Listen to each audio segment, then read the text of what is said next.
सुबह जब सूर्य दक्षिणायन होता है, आजकल दक्षिणायन है, जाड़ों में सूरज दक्षिणायन हो जाता है, अक्टूबर के बाद में दक्षिण की ओर आने लगता है और मार्च के बाद में फिर उत्तर की ओर जाने लगता है सूरज। अगर आप यहाँ रहेंगे कभी एक साल तो आपको सूरज की सारी गतिविधियाँ यहाँ दिखने मिलेंगी, सूरज सामने से निकलता है। तो जब सूरज दक्षिणायन होता है इस तरफ को, तो इसके जो त्रिशूल है मंदिर का, उसकी छाया हर की पेड़ी पर पड़ती है। हर की पेड़ी यही पे है।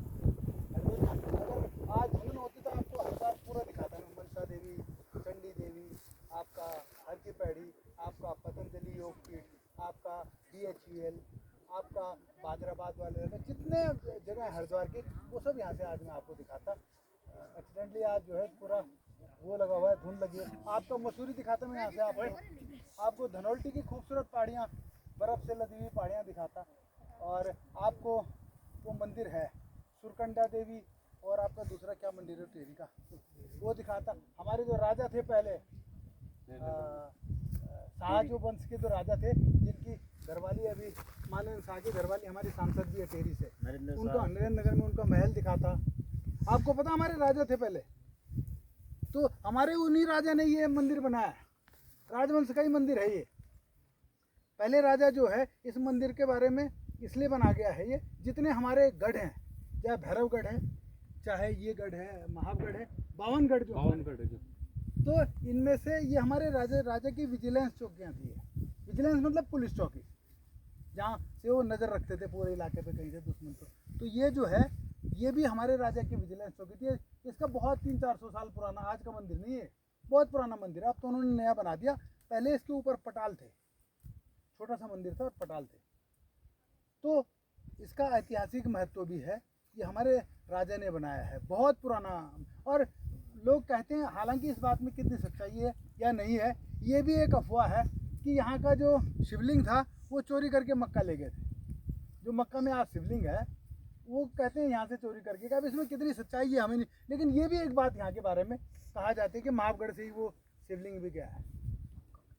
हाँ, मक्का जो मुसलमानों का तीर्थ, जैसे हमारा बद्रीनाथ केदारनाथ है ना, तो उनका मक्का मदीना वैसी, तो वहाँ पे यहाँ से गया हुआ है। और एक बात और यहाँ के बारे में, हमारे ये जो मंदिर है इसके बारे में कही जाती है कि यहाँ के जो पंडित थे, पुजारी, वो रहते थे यहाँ पे।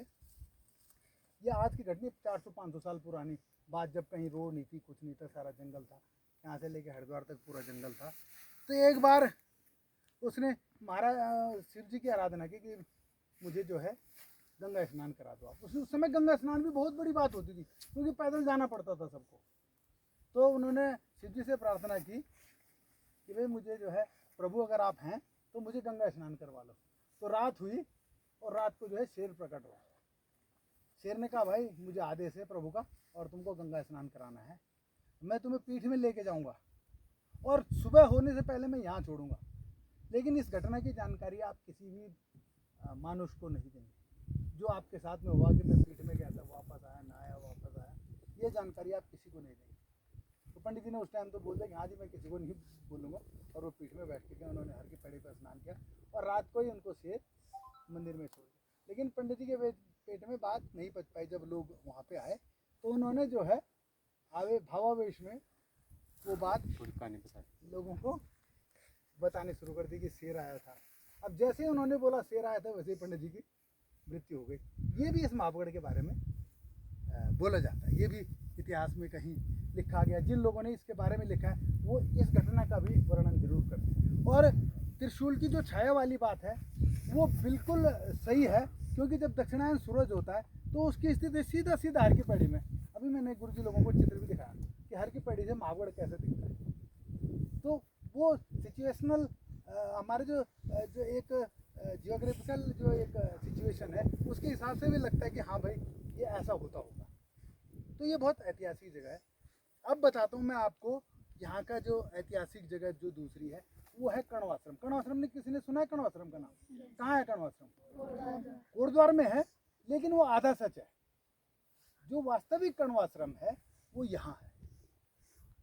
राजा भरत का जो वास्तव में जन्म हुआ था वो यही, जहाँ आप बैठे हैं ना, यही कण्वाश्रम है। ये जो नदी आपको दिख रही है सामने, ये सूखी सी नदी, वो देखो सामने, वो सामने दिख रही है आपको? दिख रहा है सबको? वो अपना वो मालन नदी का जो मालिनी जो नदी है उसका उद्गम स्थल है, उद्गम है वो, वहाँ से ओरिजिनेट होती है नदी, वो सामने। और यहाँ वो ऊपर से सूख गई है, यहाँ नीचे आकर के उसमें पानी है। ये वही मालिनी नदी है। हाँ, ये वही मालिनी नदी है जिसका हमारे शास्त्रों में वर्णन है कि शकुंतला वहाँ नहाने जाती है। ये वही मालिनी नदी है। अगर आप लोगों के पास समय होता तो मैं आपको मालिनी नदी भी घुमाता। नीचे वो जगह भी है जहाँ विश्वामित्र की तपस्या बंद की थी मेनका ने, वो जगह भी, मेनका का मंदिर बना हुआ नीचे, वो जगह भी मैं आपको दिखाता। जब आप दोबारा कभी आएंगे तो फिर मैं आपको वहाँ भी ले चलूँगा, उस जगह पे मालिनी नदी में भी ले जाऊँगा जहाँ शकुंतला नहाने जाती है। तो यही वो जगह है जहाँ ऐतिहासिक दृष्टि से ये जो गांव जो आपको दिख रहा है सामने, नहीं ये पेड़ दिख रहा है आपको, इस गांव का नाम है भरतपुर। राजा भरत का जन्म यहीं हुआ था। ये सामने जो गांव दिख रहा है इसका आज भी नाम भरतपुर है। अब वो आप भ्रंश करके लोग भरपूर बोलने लग गए, लेकिन इसका वास्तविक नाम जो है वो भरतपुर है। नीचे इसके ठीक नीचे एक गांव है मयड़ा। मयड़ा मतलब मायका, मयड़ा बोलते ना, मायका, माँ का जहाँ माँ रहती है, बेटी की जहाँ माँ रहती है उसको मायका बोलते हैं। उसका नाम आज भी मयड़ा है। वो शकुंतला के मयड़ा के नाम से वो इलाका पूरा जाना जाता है। अब उसको महेड़ा बोलने लग गए, लेकिन उसका वास्तविक नाम जो है मयड़ा था। तो राजा दुष्यंत जो है हस्तिनापुर से यहाँ शिकार खेलने आते हैं। कहानी क्या है इसके पीछे कि वो शिकार खेलने आते हैं और पैदल यहाँ से अंदर अपना आपका नजीबाबाद से यहाँ आने को अंदर एक नजीबाबाद से कोटद्वार से कणवाश्रम से एक नदी एक रास्ता यहाँ है। तो शिकार खेलने राजा बहुत दूर जाते थे उस समय। तो राजा जो है उस समय राजा दुष्यंत जो है शिकार खेलने यहाँ आ गए। अब ये नदी जो मालिनी नदी नीचे है वो यहाँ से यहाँ आती है नदी। यहाँ उनको रात हो जाती है, बिल्कुल अंधेरा हो जाता है। तो राजा अपने सैनिकों से बोलता है कि इस चोटी पे चढ़ो। सामने जो चोटी दिख रही है आपको, ये जिगजैग रास्ता दिख रहा है ऊपर, ये पहली तरफ जहाँ अंधेरा सा होने लग गया, ये सामने दिख रहा है आपको, टेढ़ा मेढ़ा रास्ता ऊपर का, जहाँ रोड भी दिख रही है ऊपर।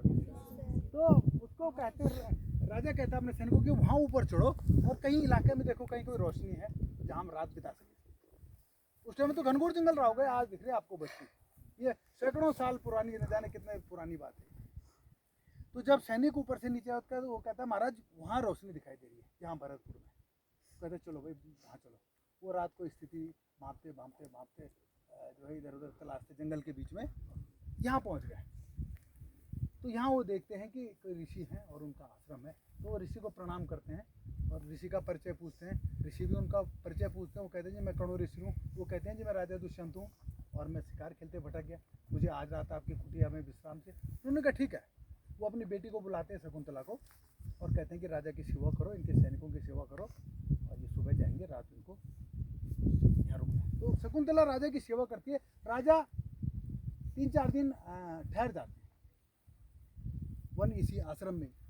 तो फिर वो उनको कहते हैं विश्व अपने कण्व ऋषि को, राजा दुष्यंत, कि मैं आपकी बेटी से विवाह करना चाहता हूँ, अगर आप आज्ञा दे तो मैं विवाह करूँ आपकी बेटी से। तो हर बाप चाहता है बेटी का कि मेरी बेटी अच्छी जगह जाए। उन्होंने कहा राजा, उन्होंने कहा ठीक है जी, उन्होंने स्वीकृति दे दी। तो उनका जो है उसी में एक विवाह हो जाता है और राजा उसके बाद कुछ माह तक फिर यहाँ ठहरते हैं। और फिर उसके बाद कण्व ऋषि से कहते हैं कि मैं जो है ऋषिवर में दोबारा आऊँगा बाकायदा बारात लेके और आपकी पुत्री को लेकर के जाऊँगा। फिलहाल मुझे राजकाज देखना है और मैं तुरंत वापस आऊँगा कुछ टाइम के बाद। और राजा चले जाते हैं अपना रास्ते निकलते हुए, नजीबाबाद होते हुए हस्तिनापुर पहुँच जाते हैं। उसके बाद राजा कुछ समय तक अपने लड़ाई झगड़ों में, राजाओं की बड़ी लड़ाइयाँ होती उसमें व्यस्त रहते, नहीं आ पाते, 1 साल 2 साल 3 साल वापस नहीं आ पाते। अब इस बीच में शकुंतला बहुत परेशान हो जाती है। वो सोचती है कि मेरे पति आ नहीं रहे। वो वियोग में बैठी रहती है आश्रम में। तब तक वो वहाँ से गुजरते हैं दुर्वासा ऋषि। ये मैं बिल्कुल शॉर्ट में बता रहा हूँ आपको, बहुत लंबी है अभी ये कहानी। तो दुर्वासा ऋषि जब गुजरते हैं तो शकुंतला